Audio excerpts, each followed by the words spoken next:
അച്ഛൻ ഇന്ന് ഇൻട്രൊഡ്യൂസ് ചെയ്തു. സീനിയർ സിറ്റിസൺസിൻ്റെ ദിവസമായിട്ട് സഭ ഇത് ആചരിക്കുന്ന ഒരു ദിവസമാണ്. സീനിയർ സിറ്റിസൺസിനെ ബഹുമാനിക്കുവാനും അവർ ചെയ്ത നന്മകൾ ജനറേഷൻസിനോട് കൊടുക്കുന്നതിലുള്ള ഒരു നന്ദി സൂചകമായിട്ടുമൊക്കെയാണ് സഭ ഇതിനെ കണ്ടിരിക്കുന്നത്. ദൈവനാമത്തിന് മഹത്വം ഉണ്ടാകട്ടെ. എനിക്കിങ്ങനെ ഒരു അവസരം ലഭിക്കാനായിട്ട് ദൈവം ചെയ്ത കൃപയ്ക്കായിട്ട് ഞാൻ ദൈവത്തെ സ്തുതിക്കുകയാണ്. അച്ഛന് നന്ദി പറയുന്നു. നിങ്ങൾക്കെല്ലാവർക്കും നന്ദി. ദൈവനാമത്തിന് മഹത്വം. ഇന്ന് നമ്മൾ വചനഭാഗങ്ങൾ എല്ലാവരും ശ്രദ്ധിച്ചു കാണും.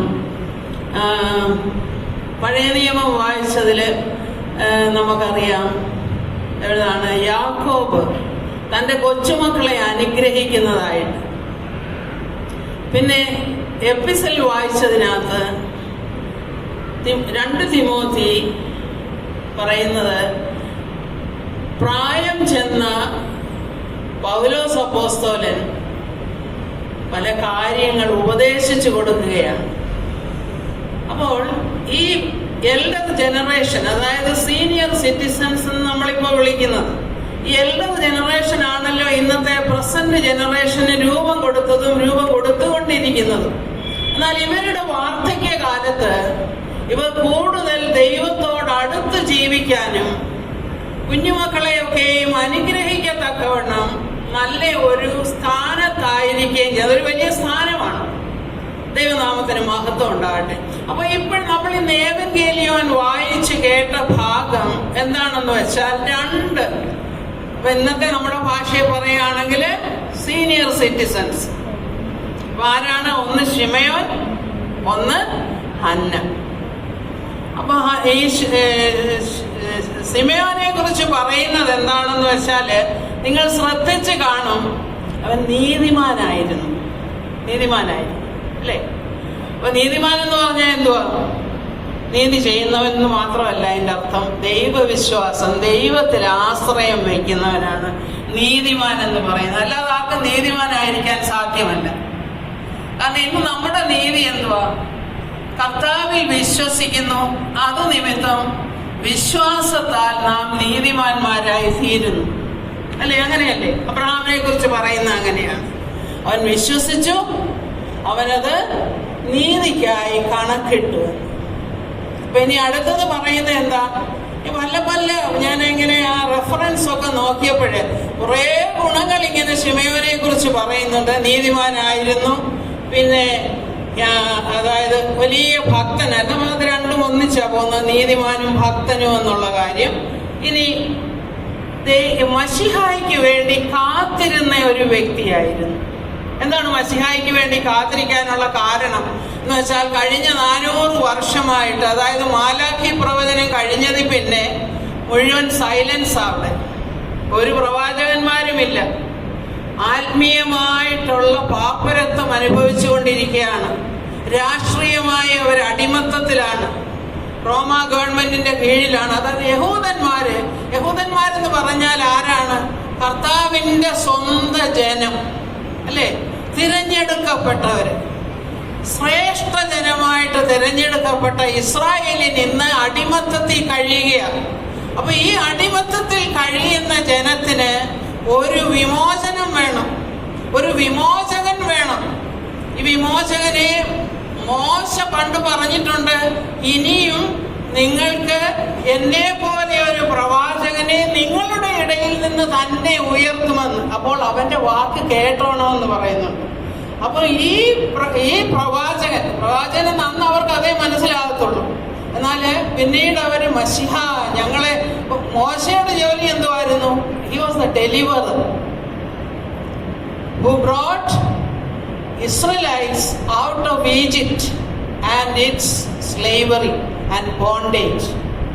അപ്പോ അങ്ങനെ ഒരു രക്ഷിക്കുന്ന ഒരു വ്യക്തിയെയാണ് രക്ഷകൻ അല്ലെങ്കിൽ മശിഹ, അഭിഷിക്തൻ എന്ന് പറഞ്ഞു. അപ്പൊ ഈ ഒരു അഭിഷിക്തനെ അവര് കാത്തിരിക്കുകയാണ്. അപ്പൊ അങ്ങനെയുള്ള ഒരു സമയത്ത് ഏകദേശം 1400 വർഷം കഴിഞ്ഞു, മാലാഖിയുടെ സമയം കഴിഞ്ഞിട്ട്. അപ്പോൾ ഈ ശിമയോന്റെ പ്രത്യേകത എന്ന് വെച്ചാല്, ഇത് രാവിലെ നമ്മൾ പ്രാർത്ഥിച്ചപ്പോൾ പറഞ്ഞല്ലോ, സാമൂഹ്യ പ്രതിബദ്ധത എന്ന് വെച്ചാൽ commitment to our own people. It can be a commitment to a cause. He was committed to Israelites and its freedom. So, അപ്പം ഇങ്ങനെ പ്രാർത്ഥിച്ചുകൊണ്ടിരിക്കുകയായിരുന്നു. തൻ്റെ സമയമൊക്കെയും തിരുവചന വായനയിൽ, തിരുവെഴുത്തുകളെ വായിക്കുന്നതിൽ അദ്ദേഹം ചെലവിട്ട് കാണും തീർച്ചയായിട്ടും. അപ്പോഴായിരിക്കുമല്ലോ പല വേദഭാഗങ്ങൾ ഇങ്ങനെ വായിച്ചു കാണും. ഞാൻ ചിന്തിക്കുകയാണ് എന്നുവെച്ചാല്, യെശയ്യാപ്രവചനം വായിച്ചപ്പോൾ അതിനകത്ത് വന്നു, കന്യക ഗർഭിണിയായി ഒരു മകനെ പ്രസവിക്കും, അവൻ ഇമ്മാനുവേൽ എന്ന് പേരിടണം, അവൻ നമ്മോട് കൂടെ കാണുമെന്ന്.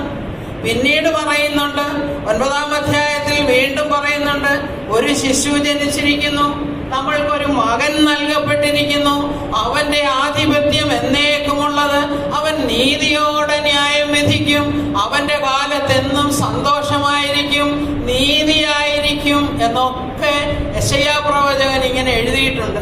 അപ്പൊ ഇതൊക്കെ ഇങ്ങനെ വായിച്ച് മനസ്സിലാക്കിയപ്പോൾ ഒരുപക്ഷെ ഞാൻ വിചാരിക്കുന്നു, ഞാൻ ഒരു പ്രസംഗം ഇങ്ങനെ കേട്ടിട്ടുണ്ട്, ഇദ്ദേഹം അന്ന് വേദപുസ്തകങ്ങളൊക്കെ ഇതുപോലെ നമ്മുടെ വീട്ടിൽ ഇപ്പൊ 5-6 വേദപുസ്തകം ഉള്ള പോലെ ഒന്നും അന്നില്ല. അന്നൊന്നും ഇത് പ്രിന്റ് ചെയ്തിട്ടില്ല. അന്നുള്ളത് പഴയ നിയമം മാത്രമാണ്. എങ്കിൽ തന്നെയും അത് കർത്താവ് വായിച്ചത് നമുക്കറിയാമല്ലോ. അപ്പോൾ പുസ്തകം കൊണ്ടുവന്ന് കൊടുത്തു, അവര് പിന്നെ എടുത്തോണ്ട് പോയി എന്നൊക്കെ. അതായത് ഇങ്ങനെയുള്ള പുസ്തകമല്ല, തുകൽ ചുരുളുകളുമൊക്കെയാണ്. അപ്പം ആവശ്യമുള്ളവര്, വായിക്കേണ്ടവരും കേൾക്കേണ്ടവരുമായിട്ടുള്ളവർ അവർ ദേവാലയത്തിലോട്ട് പോകും, ഇവരിത് കേൾക്കും. ഇനി കൂടുതൽ താല്പര്യമുള്ളത് അവരെന്താ ചെയ്യുന്നതെന്ന് വെച്ചാല്, ഈ ശാസ്ത്രിമാര് അല്ലെങ്കിൽ സ്ക്രൈബ്സ് എന്ന് പറയും, ശാസ്ത്രിമാരായിട്ട് പകർപ്പെഴുതുന്നത്. അപ്പൊ ഇദ്ദേഹവും പകർപ്പെഴുതാനായിട്ട് ഇരുന്നുവെന്നാണ് അറിയുന്നത്. അപ്പോഴാണ് ഈ യെശയ്യാപ്രവചനത്തിലും മറ്റ് പ്രവചനങ്ങളിലും ഒക്കെ പറഞ്ഞിരിക്കുന്ന മശിഹായെ കുറിച്ച് അദ്ദേഹത്തിന് മനസ്സിലായി. അത് തന്നെയുമല്ല, വളരെ അത്ഭുതകരമായിട്ടുള്ള ഒരു കാര്യമാണ്, കന്യക ഗർഭിണിയായി ഒരു മകനെ പ്രസവിക്കും, അവരാണ് നമ്മുടെ മശിഹ എന്നുള്ളത്. അപ്പോൾ അദ്ദേഹം തീർച്ചയായിട്ടും അത് ധ്യാനിച്ചു കാണും. ധ്യാനിച്ചപ്പോൾ പരിശുദ്ധാത്മാവ് അദ്ദേഹത്തോട് സംസാരിച്ചു കാണും, നീ ഇത് വിശ്വസിക്കുക, ഈ കുഞ്ഞിനെ കാണാതെ നീ മരിക്കുകയില്ല. അപ്പോൾ അത് ഏറ്റെടുത്തു. അപ്പൊ നമ്മളൊരു വചനം ലഭിക്കുകയാണെങ്കിൽ നാം അത് ഏറ്റെടുക്കണം. ഏറ്റെടുത്ത് വിശ്വസിക്കുമ്പോൾ മാത്രമാണ് നമ്മൾക്കത് പ്രായോഗികമായിട്ട് അല്ലെങ്കിൽ നമുക്കൊരു യഥാർത്ഥമായിട്ട് മാറുന്നത്. അപ്പോൾ അദ്ദേഹം കാത്തിരുന്നു.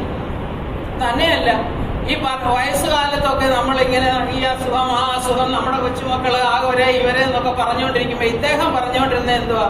മശിഹ വരും, മശിഹായെ കാണാതെ ഞാൻ മരിക്കുകയില്ല. ഇതായിരിക്കും ഇദ്ദേഹം പറഞ്ഞുകൊണ്ടേയിരുന്നതെന്ന് ഞാൻ ചിന്തിക്കും. അപ്പോൾ ഇതിനകത്ത് ഹബക്കൂക്ക് പ്രവചനം 2-ാം അധ്യായം 3-ാം വാക്യത്തിൽ എന്താ പറയുന്നത്? ദർശനമുണ്ട്, കാത്തിരിക്കുക, ദർശനത്തിനൊരു അവധി വെച്ചിരിക്കുന്നു, അത് താമസിക്കുമെങ്കിലും നീ കാത്തിരിക്കുക, അത് നിശ്ചയമായും വരും എന്ന് ഈ വ്യക്തി തീർച്ചയായിട്ടും വിശ്വസിച്ച് കാണും. ഇത് തന്റെ സ്വന്തമാക്കി കാണും ആ വചനം. എന്നിട്ട് തന്നോട് തന്നെ പറഞ്ഞു കാണും, യോബിനെ പോലെ. യോബ് എന്താ പറഞ്ഞത്? എന്റെ വീണ്ടെടുപ്പുകാരൻ ജീവിച്ചിരിക്കുന്നു, അവനെ ഞാൻ കാണും, എന്റെ സ്വന്തം കണ്ണാൽ കാണും എന്നൊക്കെ തന്നോട് തന്നെ പറഞ്ഞുകൊണ്ടിരുന്നുവെന്ന് ഞാൻ വിശ്വസിക്കുകയാണ്. കാരണം ഇദ്ദേഹം വചനം വായിക്കുമായിരുന്നു. അപ്പൊ വചനം നമ്മോട് സംസാരിക്കുമല്ലോ. വചനം ഇദ്ദേഹത്തോടും സംസാരിച്ചു. പരിശുദ്ധാത്മാവ് വെളിപ്പെടുത്തി കൊടുത്തു. എന്താണ്? ഈ മശിഹായെ കാണുന്നിടം വരെയും നീ മരിക്കുകയില്ല എന്ന്. അത് കഴിഞ്ഞേ നീ മരിക്കുകയുള്ളൂ. അപ്പൊ അന്ന് മുതൽ കാത്തിരിക്കുക അദ്ദേഹം. ഇനി ഒരു കാര്യം കൂടെ അദ്ദേഹം ചെയ്യുന്നുണ്ട്. ഈ കാണുന്നവരോടൊക്കെയും ഇതിനെക്കുറിച്ച് പറയും. നമ്മളെ സുവിശേഷം പറയാൻ നമ്മൾ എത്രമാത്രം പ്രതിബദ്ധത നമുക്കുണ്ടോ അതുപോലെ അദ്ദേഹത്തിനൊരു പ്രതിബദ്ധതയുണ്ടായിരുന്നു. എന്താണ്? മശിഹ വരും, നമ്മുടെ ഈ രാജ്യത്തിന്റെ സ്ഥിതിയൊക്കെ മാറും, നമ്മുടെ മശിഹ വന്ന് നമ്മെ വീണ്ടെടുക്കും, എന്റെ വീണ്ടെടുപ്പുകാരൻ, ഇസ്രായേലിന്റെ വീണ്ടെടുപ്പുകാരൻ ജീവിച്ചിരിക്കുന്നു എന്ന് അവൻ വരും തീർച്ചയായും എന്ന് ഈ വ്യക്തി മറ്റുള്ളവരോട് പറഞ്ഞു കാണും. അപ്പോൾ ഈ പെർട്ടിക്കുലർ ഡേ നമ്മളിത് വായിച്ചു കേട്ടാണ്ട് ഞാൻ ഇത് വീണ്ടും വായിക്കുന്നില്ല. ഈ ദിവസം അദ്ദേഹം ആലയത്തിൽ പോകാനുള്ള കാരണം തന്നെ എന്ന് പോയിക്കൊണ്ടിരുന്നു എങ്കിൽ തന്നെയും ആ പെർട്ടിക്കുലർ ടൈം എന്തുകൊണ്ട് അദ്ദേഹം ആലയത്തിലേക്ക് പോയി അവിടെ എഴുതിയിട്ടുണ്ട്. എന്താ എഴുതിയേക്കുന്നത്? ആത്മനിയോഗത്താൽ അദ്ദേഹം ആലയത്തിലേക്ക് പോയി. നമ്മൾ നന്നായി ധ്യാനിക്കുമ്പോൾ നമുക്ക് പല കാര്യങ്ങൾ ഇതിനെക്കുറിച്ച് മനസ്സിലാകും. അപ്പോൾ ആത്മനിയോഗം, ഏത് ആത്മം? പരിശുദ്ധാത്മാവ് ഉള്ളിൽ പറഞ്ഞു കാണും, ഇത്രയും നാള് നീ കാത്തിരിക്കുമല്ലായിരുന്നോ, ഇപ്പം നീ ഒന്ന് ആലയത്തിലോട്ട് ചെന്നേ. അപ്പം ഇദ്ദേഹം ആലയത്തിലോട്ട് ചെന്നപ്പോഴെന്താ കാണുന്നത്? അമ്മയായ മറിയയും യോസേഫും കൂടെ കുഞ്ഞിനെയും കൊണ്ട് വന്നേക്കുക. എന്തിനാ വന്നേക്കുന്നത്? അവളുടെ ശുദ്ധീകരണ കാലം, യഹൂദന്മാരുടെ സ്ത്രീകളുടെ ശുദ്ധീകരണ കാലമുണ്ട്. ആ ഡെലിവറി കഴിഞ്ഞിട്ടുള്ള ശുദ്ധീകരണ കാലത്തിനായി കുഞ്ഞിനെയും കൊണ്ട് വന്നിരിക്കുകയാണ്. ഉടനെ ഈ ശിമയോൻ തിരിച്ചറിഞ്ഞു ഈ കുഞ്ഞിനെ. അങ്ങനെ പലരും വരുന്നുണ്ടല്ലേ ഒരു പള്ളിയിൽ, അല്ലെ ഒരു ആലയത്തിൽ പലരും വരും കുഞ്ഞുങ്ങളെയും കൊണ്ട് ഇങ്ങനെയുള്ള കാര്യങ്ങൾക്കായി. എന്നാൽ ശിമയോൻ നേരെ വന്നത് ഈ മദർ മേരിയുടെ മുൻപിലേക്ക്, അവരുടെ അടുത്തേക്കാണ്. എന്നിട്ട് എന്താ ചെയ്യുന്നത്? കുഞ്ഞിനെ കയ്യിലെടുത്തേച്ച് എന്തോ പറയുന്നത്? അത് വളരെ നമ്മൾ ശ്രദ്ധിക്കേണ്ട ഒരു കാര്യമാണ്. നാഥ, എന്താ എഴുതിയേക്കുന്നത്? നാഥ, ഇത്രയും നാള് ഞാൻ കാത്തിരുന്നു, എനിക്ക് മരിക്കാനുള്ള സമയമൊക്കെ ആയി, എങ്കിലും നീ എന്നോട് പറഞ്ഞതനുസരിച്ച് ഞാൻ ഇത്രയും നാൾ കാത്തിരുന്നു.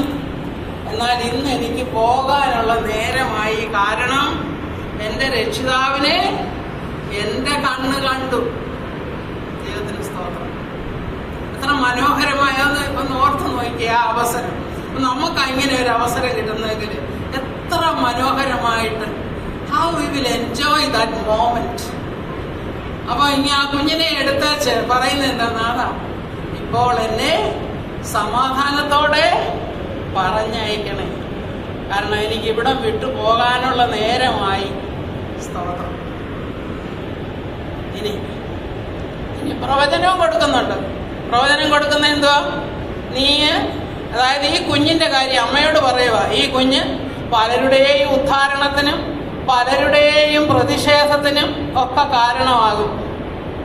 നന്മ ചെയ്യുന്നവർക്ക് ഇവൻ നല്ലതായിരിക്കും, എന്നാൽ ഇവനോട് എതിർത്ത് നിൽക്കുന്നവർക്ക് ഇവൻ ഇടർച്ചക്കല്ലും തടങ്കൽ പാറയും ഒക്കെ ആയിട്ട് മാറും. ഇനി അമ്മയോട് പറയുക, നിന്റെ ഹൃദയത്തിൽ കൂടെയും ഒരു വാൾ കടക്കും. ഒരമ്മയുടെ ഹൃദയത്തിൽ എന്താ വാൾ കിടക്കാനുള്ളത്? ആ കുഞ്ഞിന് വരുന്ന തിരസ്കരണം, ആ കുഞ്ഞ് അനുഭവിക്കാനുള്ള പ്രയാസങ്ങൾ, ഇതൊക്കെയും നിനക്ക് വരുമെന്നും നേരത്തെ മുന്നറിയിപ്പ് കൊടുക്കുന്നതാണ്. എന്നിട്ട് ഈ വാക്കുകൾ കേട്ടിട്ട് യേശു കർത്താവിൻ്റെ, അതായത് മാതാവും യോസേഫ് പിതാവും രണ്ടുപേരും ആശ്ചര്യപ്പെട്ടു. അതിനകത്ത് എഴുതിയിരിക്കുന്നത് മാർവൽഡ് അറ്റ് ഇറ്റ് എന്നാണ് എഴുതിയേക്കുന്നത്. they were surprised to hear. ഇത്രയും കാര്യങ്ങളൊക്കെയോ എന്ന് കേട്ടു. അപ്പം അദ്ദേഹത്തിൻ്റെ കാര്യം അവിടെ നിൽക്കട്ടെ. ദാറ്റ് മീൻസ് അദ്ദേഹത്തിൻ്റെ ജീവിതം സാഫല്യമായി, തനിക്ക് ലഭിക്കാനുള്ള വലിയ നന്മ ലഭിച്ചു കഴിഞ്ഞു. അതായത് തൻ്റെ രക്ഷിതാവിനെ അവൻ സ്വന്തം കണ്ണാൽ കണ്ടു, കൈകളിലെടുത്തു, അത് പ്രവചിച്ചു, അനുഗ്രഹിച്ചു. ഇനി അടുത്ത ആള് ആര്?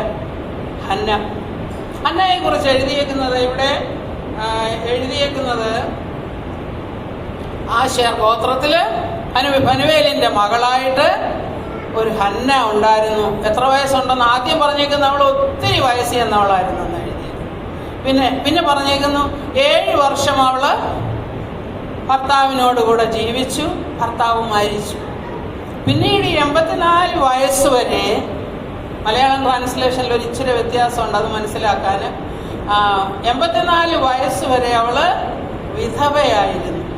ദാറ്റ് മീൻസ് വേറൊരു കല്യാണം കഴിക്കാനോ അങ്ങനെ ലൗകികമായിട്ടുള്ള ഒരു കാര്യത്തിനും പോയില്ല. പിന്നെ അവൾ എങ്ങനെയാ സമയം ചെലവഴിച്ചത്? അവളെക്കുറിച്ച് വേറൊരു കാര്യം നമ്മൾ ഓർക്കണം. ഈ സ്ത്രീ 7 വർഷം ഭർത്താവിനോട് കൂടെ ജീവിച്ചു എന്നും കൂടെ പറയുമ്പോൾ നമുക്കൊരു സൂചന അതിൽ നിന്ന് ലഭിക്കുന്നുണ്ട്. ഒരു പക്ഷെ അവൾക്ക് മക്കളുണ്ടായിരുന്നു, അല്ലേ? മക്കളുണ്ടായിരുന്നു, മക്കളുടെ മക്കളും ഉണ്ടായിരുന്നു. ഇപ്പം ചിലപ്പോൾ 4ാമത്തെ തലമുറയായിരിക്കും, 84 വയസ്സ് ഉള്ളപ്പോൾ അങ്ങനെയും ആയിരിക്കാം. എന്നാൽ ഇവള് സമയം മുഴുവനും എന്തിനാ ചെലവഴിച്ചത്? ദൈവവചനം, മശിഹായെ കുറിച്ച് മറ്റുള്ളവരോട് പറയാനാണ് തൻ്റെ സമയം മുഴുവനും ചെലവഴിച്ചത്. ഇവിടെ എഴുതിയേക്കുന്നത്, വചനത്തിൽ എഴുതിയേക്കുന്നത്, രാവും പകലും അവള് ആരാധനയിലും പിന്നെന്താണ് ഉപവാസത്തിലും പ്രാർത്ഥനയിലും സമയം കഴിച്ചുവെന്ന്. ഉപവാസത്തിൽ ഉപവസിക്കുക എന്ന് വെച്ചാൽ ദൈവത്തോട് ചേർന്ന് ജീവിച്ചു. ഇനി അതുപോലെ പ്രാർത്ഥന, എപ്പോഴും ദൈവത്തോട് സംസാരിച്ചു കൊണ്ടിരുന്നു. ഇനി ഇവളെ പരിശുദ്ധാത്മാവ് ഒരു പ്രവാചകി എന്നും കൂടെ വിളിക്കുന്നുണ്ട്. അതിന്റെ അർത്ഥം എന്താണ്? ദൈവത്തിൽ നിന്നും കേട്ടിട്ട് മറ്റുള്ളവർക്ക് പറഞ്ഞു കൊടുക്കുന്ന, ദൈവ അരുളപ്പാട് പറഞ്ഞു കൊടുക്കുന്ന വ്യക്തിയാണ് ഒരു പ്രവാചകൻ. ഇത് പ്രവാചകി, ആ സ്ത്രീ ഒരു പ്രവാചകിയായിരുന്നു. പ്രവാചകി അപ്പോൾ അദ്ദേഹം എന്താ ചെയ്തുകൊണ്ടിരുന്നത്? ദൈവവചനം. ഇനി ഇവിടെ ദൈവവചനം എന്താണ്? അത് മശിഹ വരും, അവനായി കാത്തിരിക്കുക. അപ്പം ഈ അന്നായും അവിടെ ഉണ്ടായിരുന്നു. ഈ കുഞ്ഞിനെ കൊണ്ടുവന്ന് ശിമയോൻ കൈകളിലെടുത്ത് ദൈവത്തെ സ്തുതിച്ചു, പാടി സ്തുതിച്ചപ്പോൾ അന്നായും അവിടെ ഉണ്ടായിരുന്നു. എന്നിട്ട് ഇവള് ചെന്ന് വേറെ എല്ലാരോടും പറയുക, അതാ നമ്മുടെ രക്ഷകൻ ജനിച്ചിരിക്കുന്നു. നമ്മൾ ക്രിസ്മസിനൊക്കെ നമ്മൾ രക്ഷകൻ ജനിച്ചു എന്ന് പാടിപ്പെടുത്തുമല്ലോ. അപ്പം രക്ഷകൻ എല്ലാവരോടും, അതായത് താല്പര്യമുള്ള എല്ലാവരോടും തന്നെ, കാണുന്ന എല്ലാവരോടും പറയാം. എന്താ പറയും? മശിഹ ജനിച്ചിരിക്കുന്നു, നമുക്കൊരു വിമോചകൻ ഉണ്ടായിരിക്കുന്നു എന്നുള്ള കാര്യം അവൾ ഇങ്ങനെ പറയുമായിരുന്നു. ഇനി ഞാൻ പെട്ടെന്ന് ചുരുക്കുകയാണ്, സമയം കുറവായതുകൊണ്ട്. അപ്പൊ ഇന്ന് നമ്മളുടെ ഈ ഇന്നത്തെ ജീവിത സാഹചര്യത്തിൽ നമ്മൾക്ക് what is A take away from here? Take away എന്ന് പറഞ്ഞാൽ ഇതിൽ നിന്ന് നമ്മൾ ഉൾക്കൊള്ളേണ്ട കാര്യം എന്താണ്? അതായത് ദൈവത്തോട് ചേർന്ന് ജീവിക്കുക, ഒരു സാമൂഹ്യ പ്രതിബദ്ധത ഉണ്ടായിരിക്കുക, എല്ലാ കാര്യങ്ങളും ദൈവത്തിന് സമർപ്പിച്ച് നമ്മുടെ സമയത്തെ നാം നല്ല വിധം ഉപയോഗിക്കുക, മറ്റുള്ളവരോട് വചനം ശുശ്രൂഷിക്കുക. എന്നാൽ ഇന്ന് ഒരു സ്വല്പ വ്യത്യാസം ഞാനത് ചിന്തിച്ചപ്പോൾ മനസ്സിലായത്, അന്ന് മശിഹ വരും, അവൻ ഇസ്രായേലിനെ വീണ്ടെടുക്കുമെന്നാണ് അവർ പറഞ്ഞത്. ഇന്ന് നാം എന്താ പറയുന്നത്? നമ്മുടെ തക്സായില് 85-ാം പേജിലും 93-ാമത്തെ പേജിലും 2 പ്രാർത്ഥനയുണ്ട്. എന്താണെന്നറിയാവോ? നിന്റെ ശരണത്തിലും ആശാബന്ധത്തിലും ജീവിച്ചു മരിച്ചവരെ നിന്റെ ജീവനുള്ള ശബ്ദം കബറുകളിൽ നിന്ന് ഉയർത്തുമ്പോൾ ഞങ്ങളെയും ഓർത്തുകൊള്ളണം. ഇതാണ് നമ്മുടെ പ്രതീക്ഷ ഇന്ന്. നമ്മുടെ പ്രതീക്ഷ എന്തായിന്ന്? ദൈവത്തിന്റെ ആ അതായത് സഭയെ ചേർത്ത് കൊള്ളുവാനായിട്ട് കർത്താവ് വരും.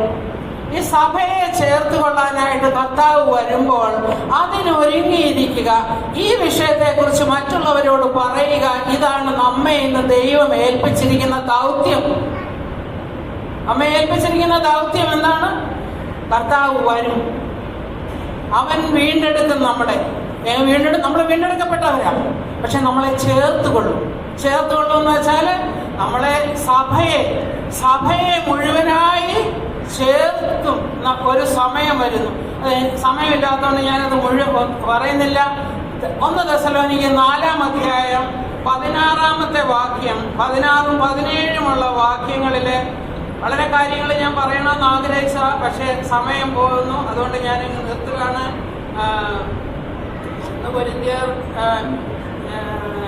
എബ്രായ ലേഖനത്തിലൊക്കെ ഉണ്ട്, ഒത്തിരിയും പല ഭാഗങ്ങളിൽ ഞാൻ തെസ്സലോനിക്കർ ലേഖനത്തിലുള്ളത് മാത്രം വായിച്ച് നിർത്താം. ദൈവത്തിന് സ്തോത്രം. ഇവിടെ പറയുന്നത് 1 തെസ്സലോനിക്കർ 4-ന്റെ 16-17 വാക്യങ്ങൾ, കർത്താവ് താൻ ഗംഭീരനാദത്തോടും പ്രധാന ദൂതന്റെ ശബ്ദത്തോടും ദൈവത്തിന്റെ കാഹളത്തോടും കൂടെ സ്വർഗത്തിൽ നിന്നിറങ്ങി വരികയും ക്രിസ്തുവിൽ മരിച്ചവർ മുൻപേ ഉയർത്തെഴുന്നേൽക്കുകയും ചെയ്യും. രണ്ടാമത്തേത് അത് നമ്മൾ മരിച്ചവരെ കുറിച്ച്, അത് നമുക്കുള്ളത് അവരെന്നെ. പിന്നെ ജീവനോട് ശേഷിക്കുന്ന നാം അവരോടൊരുമിച്ച് ആകാശത്തിൽ കർത്താവിനെ എതിരേൽക്കാൻ മേഘങ്ങളിൽ എടുക്കപ്പെടും.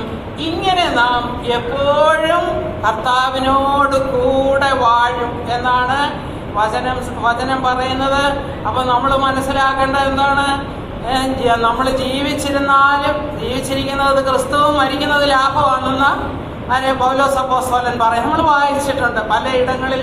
നമ്മൾ പ്രത്യേകിച്ചും ഈ നമ്മുടെ വിശുദ്ധ കുർബാനയുടെ ആ ഒരു ക്രമം ശ്രദ്ധിച്ച് കേട്ടാൽ മതി. ഇതെല്ലാം അതിനകത്തുണ്ട്, സർവ്വസംഗതികളുമുണ്ട്. പക്ഷെ പലപ്പോഴും നമ്മളിതൊരു ചടങ്ങായിട്ടൊക്കെ ചെയ്യാതെ നമ്മൾ ആത്മാർത്ഥമായിട്ട് ഇതിൽ നമ്മുടെ ശ്രദ്ധ കേന്ദ്രീകരിക്കുകയാണെങ്കിൽ നമുക്കിത് മുഴുവനും മനസ്സിലാകും. ആകയാൽ അതുകൊണ്ട് ഒരു വാക്യം കൂടെ പറഞ്ഞ് ഞാൻ നിർത്തുകയാണ്. ആകയാൽ എൻ്റെ പ്രിയ സഹോദരന്മാരെ, ഞാൻ സീനിയർ സിറ്റിസൺസിനെ മാത്രമല്ല വിളിക്കുന്നത്, എല്ലാവരോടും പറയുക, എൻ്റെ പ്രിയ സഹോദരന്മാരെ, നിങ്ങൾ ഉറപ്പുള്ളവരും കുലുങ്ങാത്തവരും നിങ്ങളുടെ പ്രയത്നം കർത്താവിൽ വ്യർത്ഥമല്ല എന്ന് അറിഞ്ഞിരിക്കാൻ കർത്താവിൻ്റെ വേലയിൽ എപ്പോഴും വർദ്ധിച്ചു വരുന്നവരും ആയിരിപ്പീൻ. ഇതാ നമുക്കുള്ള ഉപദേശം. എന്താണ് ആദ്യം പറയുന്നത്? ആകയാൽ പ്രിയ സഹോദരന്മാരെ, നിങ്ങൾ ഉറപ്പുള്ളവർ. എന്തിൽ ഉറപ്പുള്ളവനും? നിങ്ങൾ രക്ഷിക്കപ്പെട്ടവരാണെന്നുള്ള ഉറപ്പ് വേണം നിങ്ങൾ. കർത്താവ് നമ്മെ വീണ്ടെടുത്തു. അവൻ കാൽവറിയിൽ മരിച്ചു. അതായത് റോമാലേഖനം 10:9-10 നമ്മൾ വായിക്കാൻ, അവൻ മരിച്ചു, കാൽവറിയിൽ മരിച്ചുവെന്ന് അവൻ ഉയർത്തെഴുന്നേറ്റുവെന്ന് നമ്മൾ ഹൃദയം കൊണ്ട് വിശ്വസിക്കുകയും വായ് കൊണ്ട് ഏറ്റുപറയുകയും ചെയ്താൽ നാം രക്ഷിക്കപ്പെടും. അത് ഈ വിശ്വാസത്തിൻ്റെ പ്രസംഗം കേൾക്കുമ്പോഴാണ് നമ്മൾക്ക് ആത്മപകർച്ച ലഭിക്കുന്നത്. നമ്മൾ ക്രിസ്തുവിൻ്റെ സ്വന്തമായി തീരുകയാണ്. അപ്പം ഈ വിശ്വാസം നമ്മൾക്ക് എപ്പോഴും വേണം. അവൻ നമ്മെ വീണ്ടെടുത്തിരിക്കുന്നു. അതുപോലെ നമ്മൾ ചെയ്യുന്ന നല്ല പ്രവൃത്തികൾ എന്താ? ദൈവഹിതമായിട്ടുള്ള കാര്യങ്ങളൊക്കെ. നമ്മളിന്ന് പല കാര്യങ്ങൾ വായിച്ചു, എല്ലാവരും ആമേൻ പറയണമെന്നൊക്കെ പറഞ്ഞ് വാക്യം പ്രതിവാക്യമായിട്ടൊക്കെ നമ്മൾ പറയുന്നു. അതൊക്കെ ഓർത്തിരുന്നോണം. ഒക്കെ എടുത്തൊന്ന് വായിച്ചാൽ മതി. നമുക്ക് മനസ്സിലാകും. ഇതൊക്കെ അറിഞ്ഞിരിക്കാൻ കർത്താവിൻ്റെ വേലയിൽ എപ്പോഴും വർദ്ധിച്ചു വരുന്നവരായിരിക്കും. അപ്പോൾ ഇതുകൊണ്ട് അന്യോന്യം പ്രബോധിപ്പിച്ചു കൊള്ളാനല്ല, ഈ പ്രസംഗം പറയുന്നവർ മാത്രമല്ല, നമ്മുടെ നിത്യജീവിതത്തിലും നമ്മൾ അന്യോന്യം പ്രബോധിപ്പിക്കുന്നവരായിരിക്കണം. ദൈവത്തിൻ്റെ വചനം മറ്റുള്ളവർക്ക് പകർന്നു കൊടുക്കുന്നവരായിരിക്കണം. ദൈവത്തിലുള്ള വിശ്വാസം നമ്മെ നടത്തട്ടെ എന്ന് പ്രാർത്ഥിക്കുന്നു. സകല മഹത്വവും കർത്താവിന്. ഇത്രയും സമയം കൂടുതലെടുത്തോന്ന് എനിക്കറിയില്ല. ദൈവനാമത്തിന് മഹത്വം ഉണ്ടാകട്ടെ. അച്ഛന് നന്ദി അറിയിക്കുന്നു. എല്ലാവർക്കും നന്ദി. സകല മഹത്വവും കർത്താവിന്. ആമേൻ. Praise the Lord.